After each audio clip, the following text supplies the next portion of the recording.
Hey, it's Michael. If you've been on a Zoom with me lately, you'll notice that you have my full attention.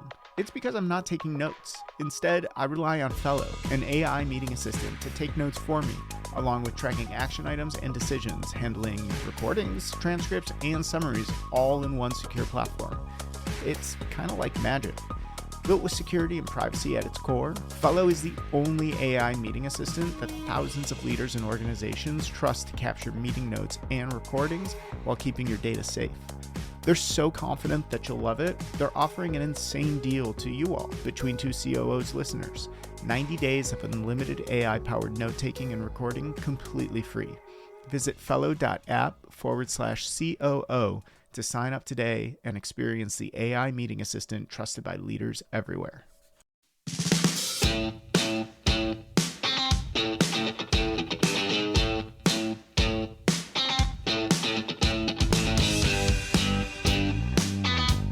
Welcome back to Between Two COOs, the podcast that dives deep into the strategies, tactics, and stories from the trenches with operations leaders who make companies scale.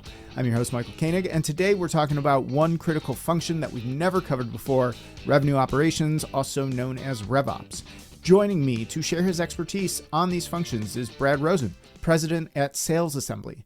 Brad is a veteran operator who's helped some of the most ambitious B2B companies scale efficiently and sustainably. Before Sales Assembly, he was employee number 3 at G2, where he built and scaled go-to-market operations. Now at Sales Assembly, he's leading the charge in shaping how companies align their sales, marketing, and customer success to drive real growth. In this episode, we're going to explore RevOps and what it really entails, how the role has changed, what are the best practices and emerging trends that he's seeing, particularly around AI and its impact on RevOps. Brad, thanks so much for being here. Welcome. You've had quite the career scaling B2B companies. How'd you end up in RevOps and why Sales Assembly? Yeah, I ended up there kind of just out of the blue, if you will. I started my career in finance. So I was in finance for a long time at big banks. I was going to business school and recognized that I wanted to not be in a big bank in a small cubicle. And so did the proverbial switch to startups and got really fortunate to be included and starting to work with some serial entrepreneurs. They had started a few different B2B SaaS companies, joined them early on at G2 and helped scale over 7 years the go-to-market functions. So sales, CS, both of those for a few years, and then was scaling the partnerships team. And actually our founder and CEO, Godard, came to me and said, hey, why don't you come run RevOps? And I'm like, don't know what that is. This is 8-10 years ago, and it was kind of just starting to evolve. Second time he came to me, I said, still don't know what that is. And by the third time, I was like, all right, I get the hint. I'll come run RevOps. But it was actually a wonderful intersection of my experience, which was, kind of that financial data analytics background, coupled with my go-to-market commercial strategy background. And so it allowed me to really dig into the business, have a meaningful impact, and help to scale in a really great way. So we did that at G2 for a long time. And then about 4 years ago, I joined Sales Assembly as a president and running all operations strategy in a number of different departments, from product to CS to go-to-market operations is rolling up to me. Yeah, so two things coming from this. The first, what is RevOps? Give us the primer. And then second, this is pre-LLM ChatGPT era. It feels like forever ago. How'd you go about learning it if you couldn't just pop it into a prompt? It's actually a great point. So first of all, the definition, I don't think you can define it. And that's part of the issue, is that every company, it means something different. RevOps, is it RevOps? Is it SalesOps? Is it marketing ops? What does it mean to you? And especially at smaller or growing companies, usually it starts too late. I actually just saw a piece from Andreessen Horowitz that basically said what the optimal ratios should be. And you would be shocked at what it should be. You should have like a RevOps person basically once you have 10 go-to-market people, and then like 2 by the time you have 25, and 3 by the time you're at 50, and it scales up.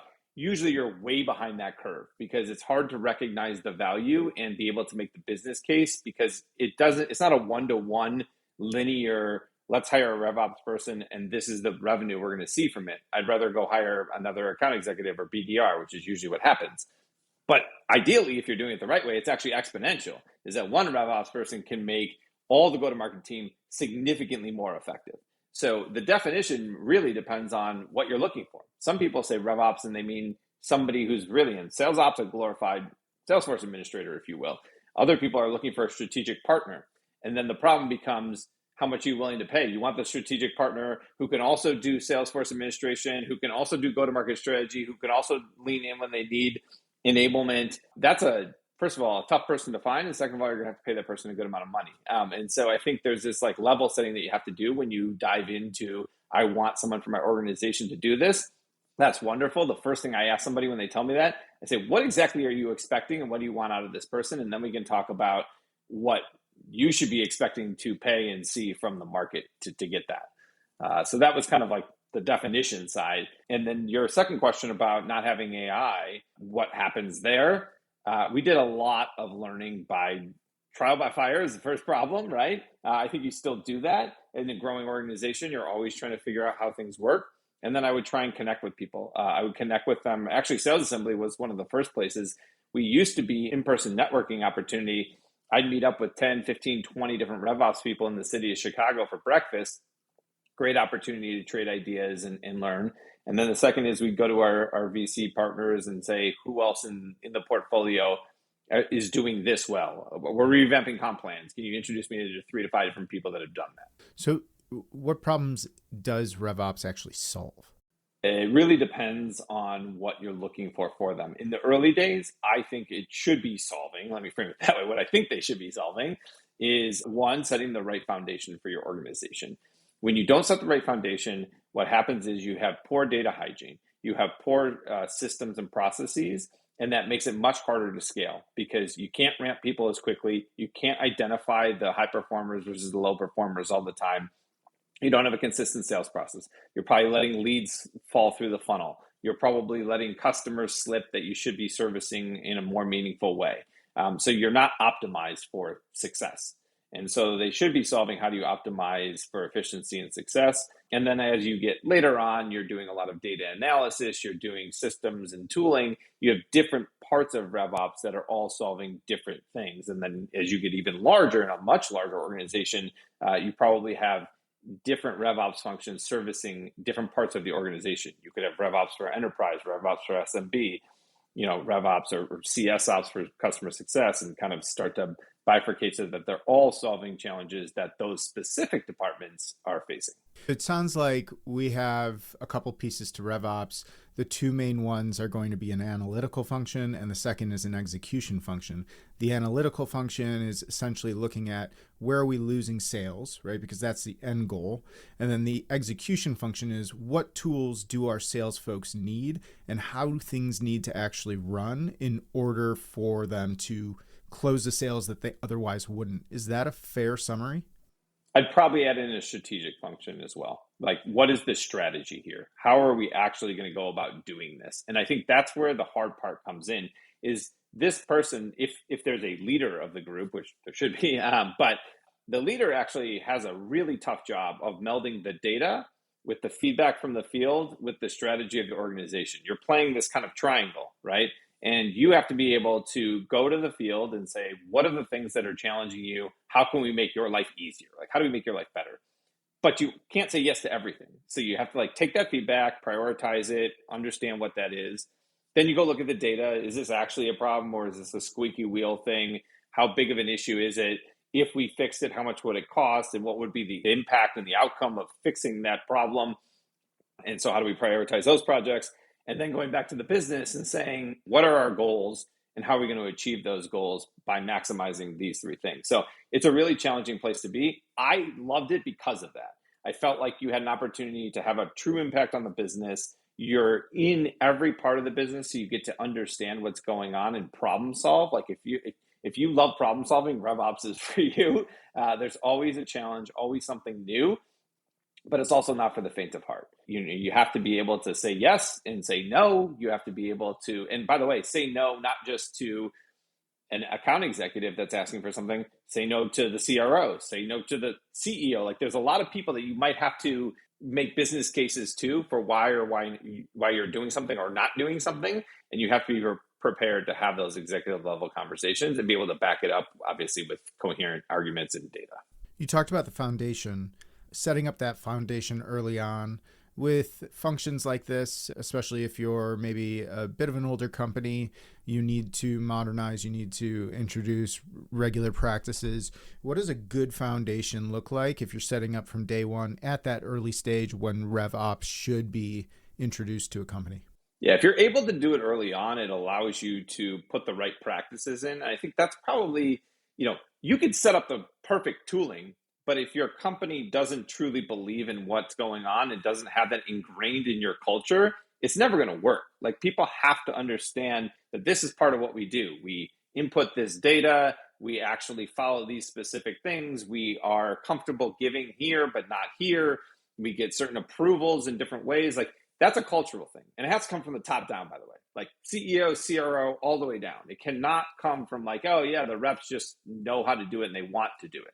So obviously the sooner you can implement that, the better. But there is also a data and a tooling perspective of that. Once you get ingrained into a messy system, it's really hard to rip things out, as you well know as well. You and I have talked about this before, but it's really hard to decouple. Now, given AI and the new way of doing things, it's probably easier than I would say it was in the past. You can export data, you can use APIs and different things to move data across systems. So you have an ability to do that, but still not easy. And you're still in this issue. If you have an older company, a legacy company that are kind of set in their ways, you still have this change management part that you'd have to run internally to get people to, in the future, do it the way you want them to do it.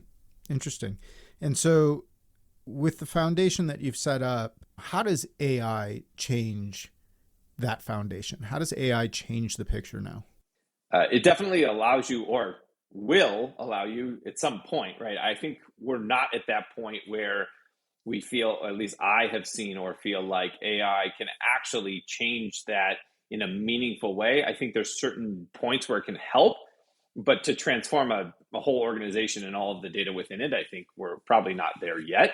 But you could imagine a world where already you can see it's taking unstructured data and making it structured. You have a call and it records it, and you see the summary and the takeaways, and it can put all this different information into different fields in Salesforce. Like, that's the tip of the iceberg. But you can imagine this world where all our calls and emails and unstructured data is all being structured, not only from a recording standpoint, but also from a forecasting standpoint, and being able to then project of like what's going on, who are our best reps, where do they need to get better at what they're doing.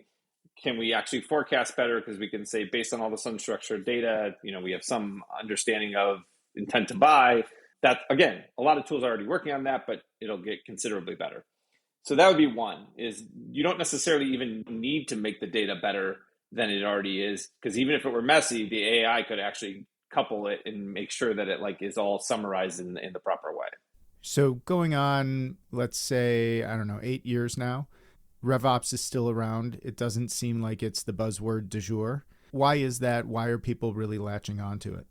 I think it is becoming more and more because people recognize the value in this idea, especially as things have turned and we're away from this ZERP era. All of a sudden, what is the requirements of a company? It's actually to become more efficient. Many more are looking to become profitable, or at least considerably slow their burn, right? We're not just growth at all costs. And so you look at, how do you do that? Well, I need my reps to be efficient. I need everybody to be able to do their job and do it well. And I can't have this slack in the organization. But that means that somebody has to be their partner to be able to say, do we have the right systems, the right processes, and the right people to be able to actually execute on that? And then there's also the financial function of saying, what is our burn? Where can we cut costs? What's our unit economics and optimization there? Like, RevOps can play a big piece in that as well. And just a quick clarification, ZERP is the zero interest rate policy era, where money was essentially free. We talked earlier about aligning sales, marketing, and customer success teams. It sounds like unicorns and rainbows, apple pie, and everything that is amazing, but also insanely difficult. How does that actually happen? Short answer is, a lot of times it doesn't, especially because even if you wanted to, you would have to get to a place where people let down their guard and their ego and are able to say, I'm going to do what's right for the business and not necessarily what's always right for me or my team, right? Like, you'd have to have that mentality. Some companies have it, some companies don't, some people have it, some people don't. So I think it's challenging. But what I do believe is that there's two parts of that. The first is, are we all speaking the same language? Do we all have the same data? Are we all looking at the same thing? Right? Marketing is not looking at, oh yeah, well, I sent you MQLs, and sales is looking at closed one business. Like, there's a disconnect there, right? And then CS is sitting there being like, yeah, great, you close this business, but it's not renewing. So like, we have to change the top of the funnel here to make sure that we have the proper LTV for our customers. So everybody's incentives are different. And then you talk about incentives, like, are we actually compensating our people on those things as well? So should marketing have some component of sales? Almost definitely yes. But should they also have some component of like retention? Maybe. Like, there's things that you can look at in ways to tie everybody's views together. Compensation helps, but I think visibility is probably the most important thing. Are we visibly looking at all of the data in the right way, all the way through the funnel, through retention? And then are people actually actioning on that? Here's what's happening. Here's what we would like to happen. And here's how we can get there. And I think a lot of times we're just very myopic in our roles, because that's the way that SaaS companies were set up. Everybody does their job and they do it really well, but they don't do anything outside of their job, right? Like, we want them to master the idea of marketing and then master BDR and AE and CSM. And like, there's just, now, I think a lot of companies actually, frankly, just by way of having to do this because of cuts, has to kind of meld into other things. AEs have to do more prospecting, and other people have to, CSMs. We're seeing a big trend here where there's a lot less non-quota carrying CSMs. People are transforming their teams into quota carrying because from a financial standpoint, it's just really challenging to hold people in a role where they're getting paid good money, which they're doing great work, but then don't have a commercial aspect tied to it. You can understand, obviously, why that might be financially challenging when you start to break down the economics of it.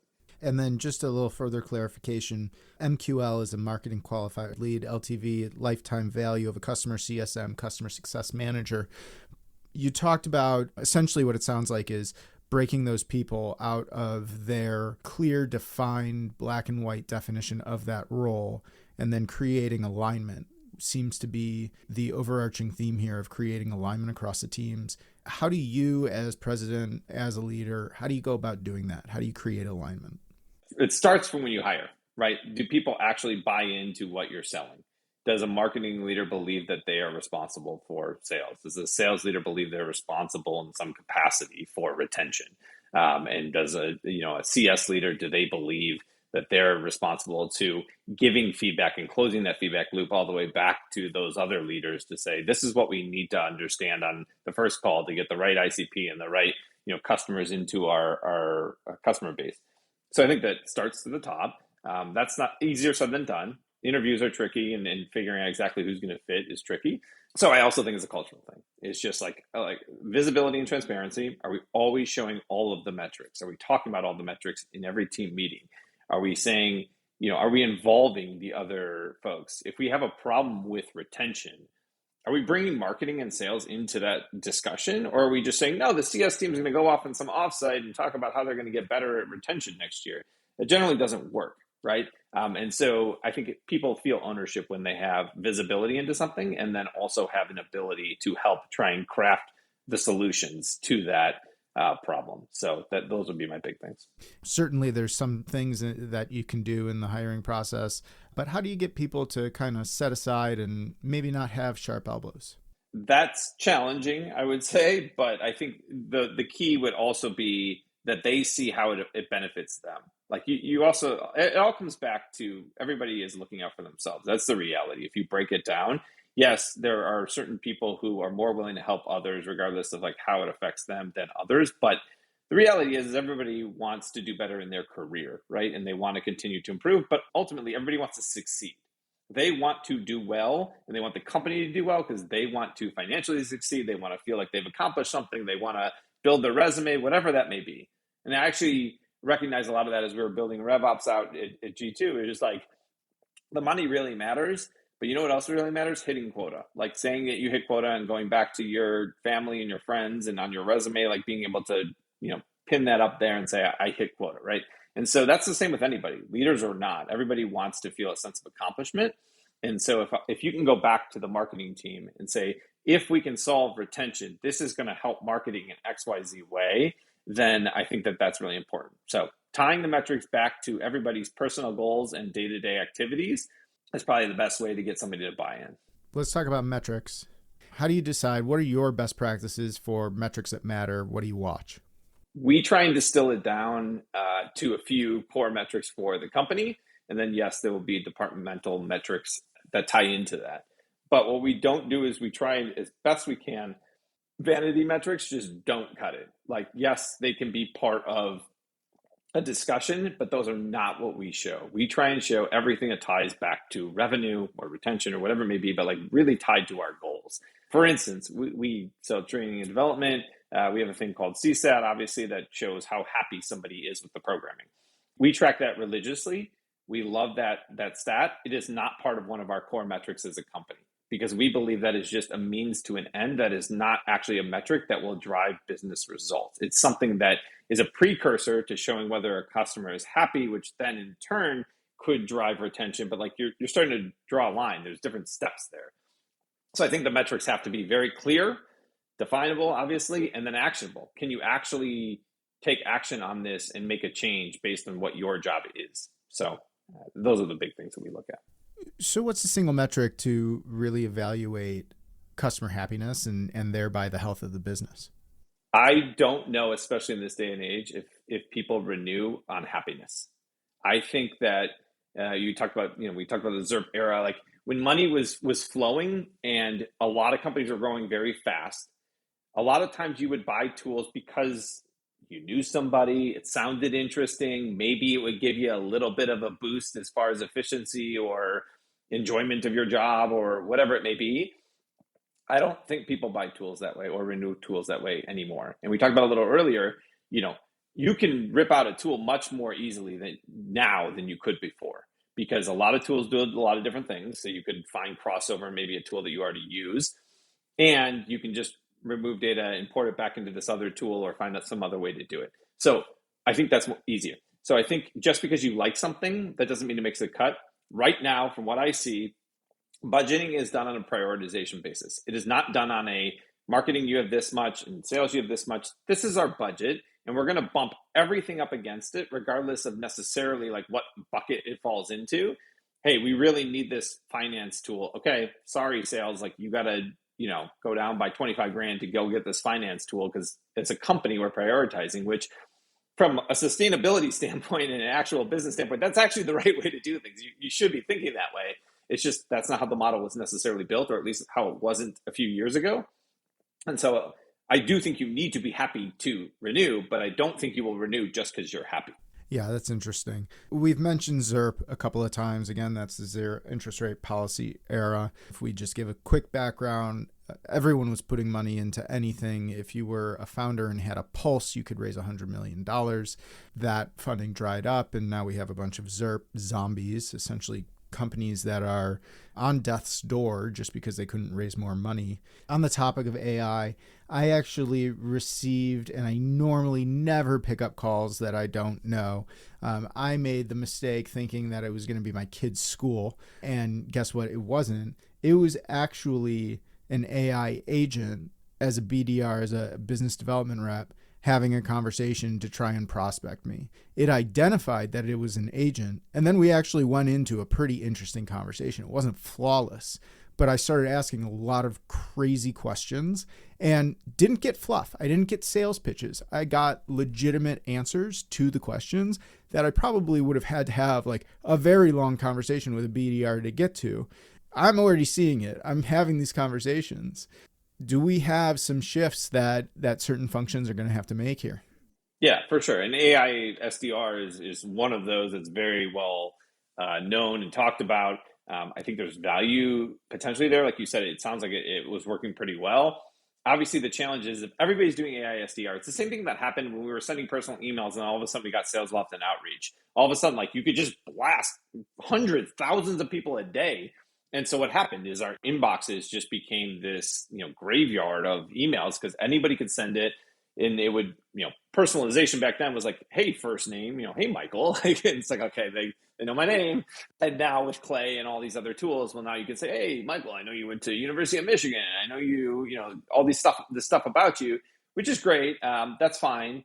It doesn't necessarily show me, it just shows me that you did a nice scraping job, but that doesn't imply that I'm necessarily in the market for your tool. So then you got to layer in intent, and I don't think we're fully there yet. But the point is, same thing with AI SDR.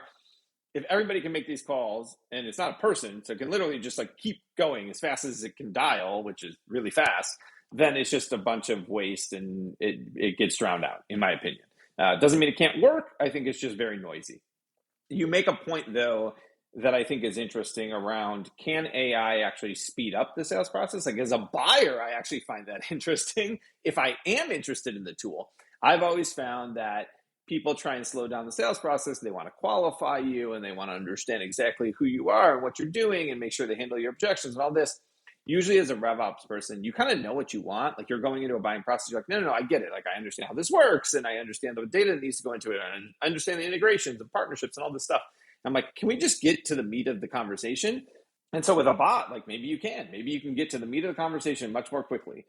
Whether that's purchasing something, support, there's a number of different use cases where you could imagine that when you sit on, the call, and it's Xfinity or whoever, I'm sure everybody calls into somebody. It could be anybody, but Xfinity is a lot for me.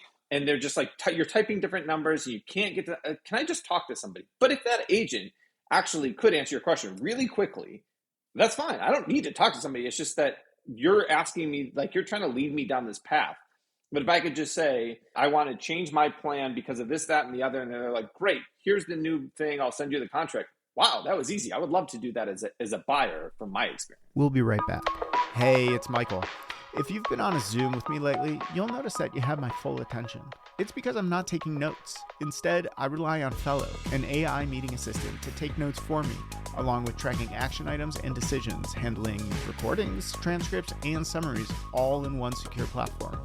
It's kind of like magic. Built with security and privacy at its core, Fellow is the only AI meeting assistant that thousands of leaders and organizations trust to capture meeting notes and recordings while keeping your data safe. They're so confident that you'll love it, they're offering an insane deal to you all, Between Two COOs listeners. 90 days of unlimited AI-powered note-taking and recording completely free. Visit fellow.app/COO to sign up today and experience the AI meeting assistant trusted by leaders everywhere. This is interesting because I've been on a lot of sales calls, both as a seller and as a buyer, and I've always wanted to say at some point to a sales rep, just stop with the fluff. Just let's get down to brass tacks. I don't, because I try and be nice, but I actually didn't feel that need with this bot. And I just said, okay, please stop. And then just ask the questions I want. They don't get offended. Right. And maybe I should start being nicer to agents before they become our, overlords. I have started saying like, please and thank you in ChatGPT and Perplexity. I actually thought about that the other day when I was typing in ChatGPT. I was like, should I be like, because at some point I know they're going to run some like analysis on me, and they're like, oh, he's not very, not very polite, even though I'm a bot. And it's like, oh, okay. Yeah. And like, nonetheless, I actually found it to be a refreshing sales call where I would never want if someone pings you and they're like, hey, can I get a few minutes of your time? Absolutely not. Right. If I wanted this tool, I would come to you. If an agentic bot pings me, like, that was actually quite nice. There you go. I think that gets down to the bottom of like what you're looking for, though. You're just looking for information, and you don't want to get sucked into having to let somebody down. I think from like a personal standpoint, you're like, you know what, I'm good here. Like now you're making an excuse. Hey, I got to run. I got a meeting. Like, you just feel bad because you don't want to do that. But like with a bot, if you hang up, you don't care. It's not a person. You don't feel bad. And two, you don't feel like you're going to get sucked into a whole sales process. Now, you probably are with the bot, but you don't feel as much like, hey, can I follow up with you on Tuesday and let's set this meeting? You're like, no, I'm good. And you, again, feel bad because you understand the other side of it too. You've been on the sales side of it, the go-to-market side, and you would want your sellers to be doing those exact same things that a BDR would be asking you about. So it's a interesting, dynamic there. Well, at the end of the call, it asked me, can I set up a meeting for you with one of our account executives to see how this customizes? And my next thought was, why do I need to talk to an account exec? Let's just do this. Let's just hammer this out right now. And so that was my other sort of, oh, wow, this is going to be something for sure. Let's get back to RevOps, SalesOps. We talked about RevOps, SalesOps. What is the difference? Good question. I think a lot of people conflate different things. It doesn't really matter what you call it. Sales ops in theory would be for sales, and then you could have CS ops and marketing ops and business ops. Like there's a number of different ops that could go under RevOps in theory. So I think that's just the difference is like what you're focusing on. Somebody might call themselves sales ops and actually be RevOps. You could call yourself RevOps and actually just be sales ops. It really depends. I think it also depends on the organization and who's involved and how you actually want to align the organization. So a lot of times things like marketing ops and DevOps and things will kind of be split out, and sales usually will include CS, but not always. It depends where the organization runs. Sales ops will usually run up through they could report to a CFO or someone, but usually through the CRO. If the CRO also oversees CS, then now they're CS ops, and there you go. Now I'm RevOps. So it really just depends like what the structure of the organization is. And I will say, if the more bifurcated those roles are, the harder it is, because now you have different people with the competing priorities having to work with each other, as opposed to if you had one organization that was the operational foundation of your go-to-market team. They can see around corners. They know what's going on in different departments and can also be kind of that tiebreaker when you need to prioritize certain projects or budgets against one another. They should be able to understand what the highest priorities are for the organization. So why don't we just kill sales ops? Let's kill marketing ops. Let's kill RevOps and have GTM ops or commercial ops, and let's just put this to bed. And there you go. Yeah, I mean that's just keep naming it. That's something what we need. Else, we need another name. Yeah, right. If you want to reduce names, yes, exactly. We just need to introduce a new one to kill the others. So let's talk about budget. We've gotten to this a few times. How would you advise someone in RevOps to go about, one, advocating for RevOps, and two, trying to get some more budget? Advocating is really challenging. Showing that you're having incremental impact across an organization is really tough. As we've said, it's hard to draw direct revenue to a role that is enabling other roles for better or worse terms. And also, like, if you talk about the strategic side, like how do you get budget for strategy? Like that's not very intuitive. I liken it to enablement and partnerships. The leadership have to understand the inherent value of these things to be able to maximize their ability to execute within the organization. Like they have to give those roles autonomy and a leash and an understanding of like, no, I just know that what you're doing is valuable. Having said that, here's the way that RevOps should be advocating for themselves and showing the value. They should be taking the things that they're doing and measuring it against the go-to-market operations. Like they should be improving. So whether that means that they're getting better at forecasting, that the sales team is getting more efficient at what they're doing, are we able to reduce team size or keep the team size the same but grow the revenue, like cut costs, are we able to reduce burn? Like RevOps should be aligned to the organization as a whole. The same way you would say that marketing should be tied to revenue, like RevOps should be tied to the organizational growth.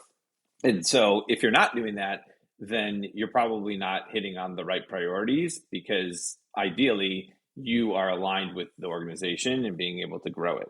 But showing that the organization is growing, it turns into this idea of like, how do you actually show that it was you and not the sales team or some other aspect of the organization that was helping to grow as well? You have to be very clear on what you're working on. That also the time management thing, by the way.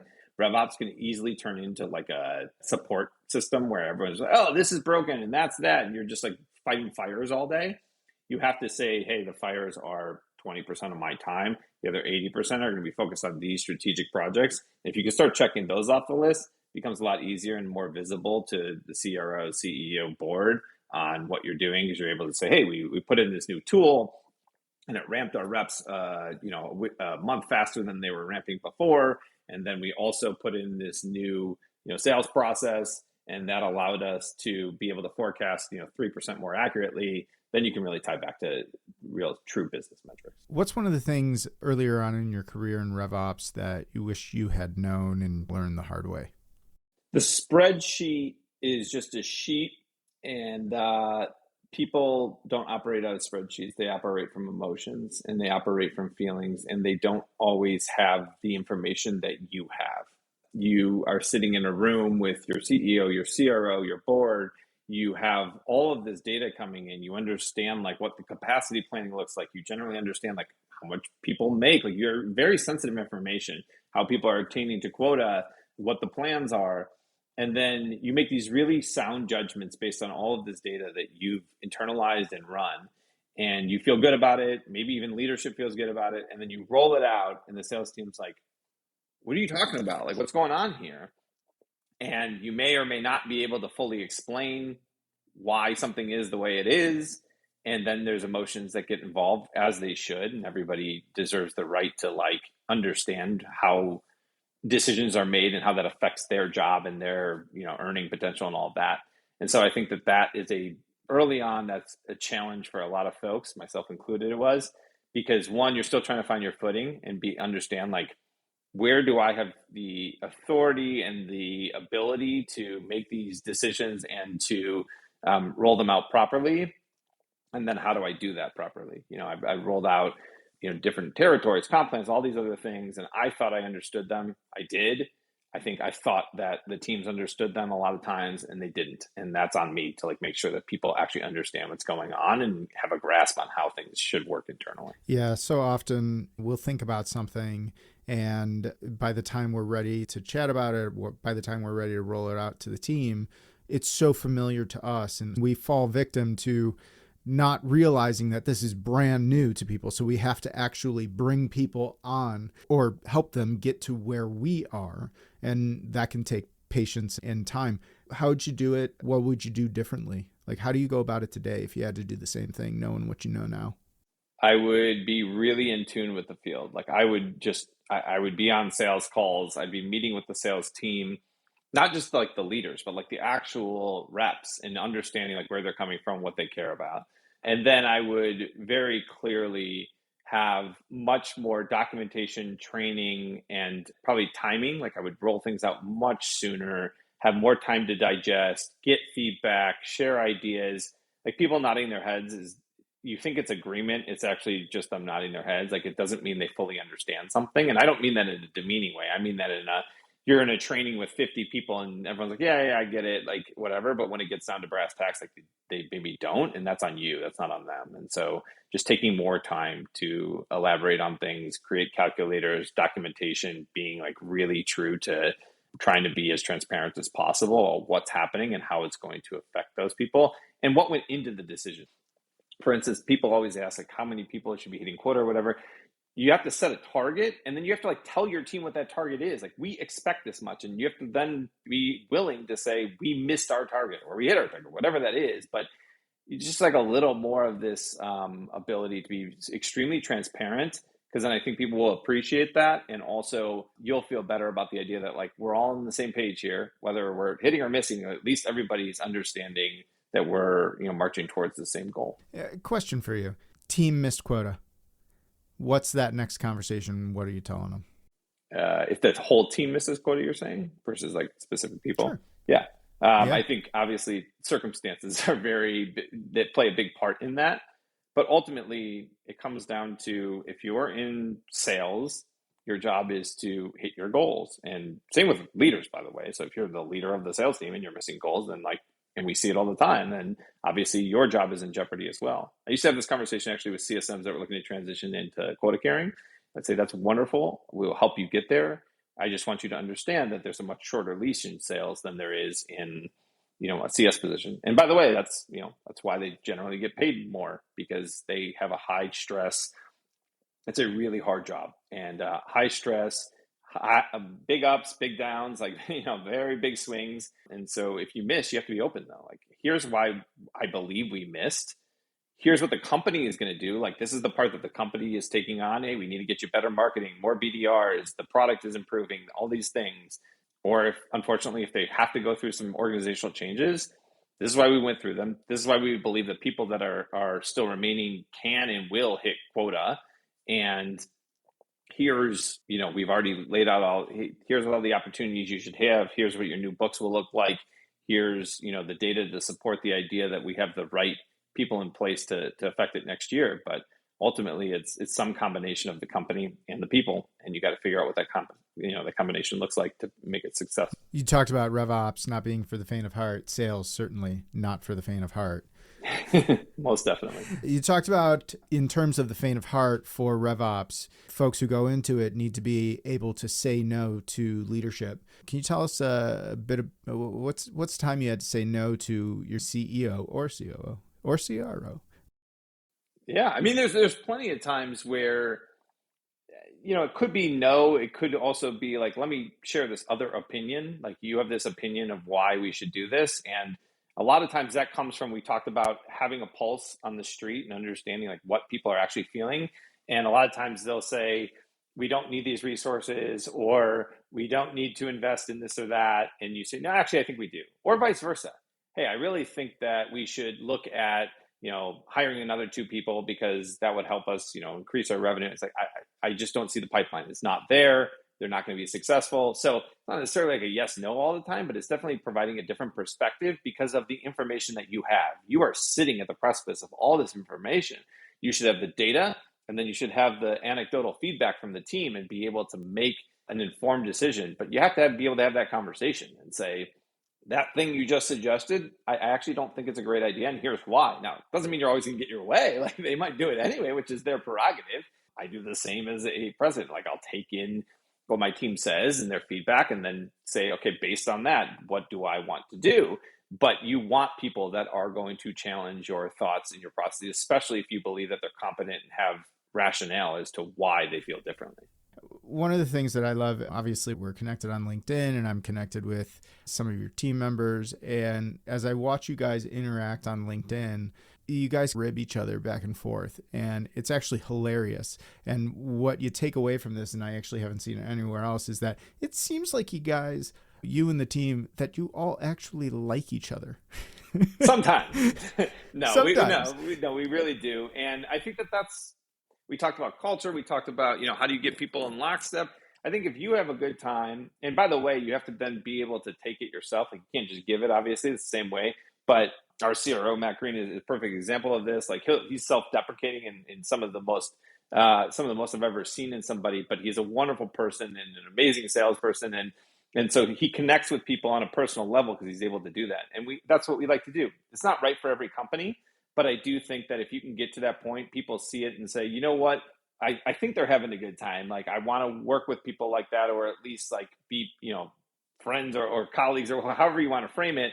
It kind of lets the guard down. And so I think you need to be you, regardless of, if you want to take it to that level. But you say this in sales, you say this in any position, you have to be yourself. And that's when you'll be most successful. And if you're not being yourself and not being genuine, I think at some point it's just not going to fit well, or there's going to be tension. Brad, it's time for my favorite question. We've all had those moments in the leadership role where we've seen something completely off the wall and we've just thought, oh, holy crap, I never thought I'd see that. Do you have one you can share with us?